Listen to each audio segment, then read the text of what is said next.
I hold XRP ETFs at Fidelity. Very nice. Are they as good as XRP coins when it comes to price appreciation? Drawbacks other than not my keys, not my coins.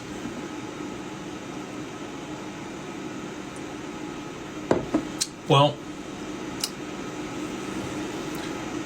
I think a lot of people that are holding the bearer asset, XRP, or other crypto tokens, will be able to generate yield by participating in institutional DeFi applications by the end of 2026 here. So if you wanted additional cash flow against or off of the XRP, an ETF is not going to be able to do that. There was one dividend paying XRP ETF that pays 3%, I think. Regular ETFs that are spot, you're only going to see the appreciation. You're not going to get additional cash flow or additional benefits. Now, you can margin those, actually probably at a higher LTV than you can through some of the other lenders that are out there, and maybe even at a better rate than what's available out in the market against the bearer asset today. Over the long term, I think that you'll be able to borrow against the bearer asset at a lower interest rate and a higher LTV than what you'll be able to do on the ETFs. So, things change in today's climate.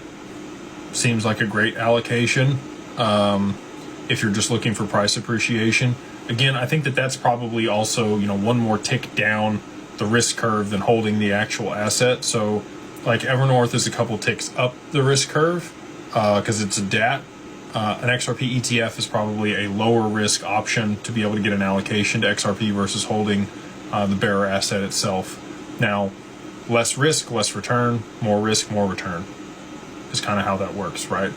So I think you'll have more flexibility and opportunities to be able to use the XRP to your benefit over the long term.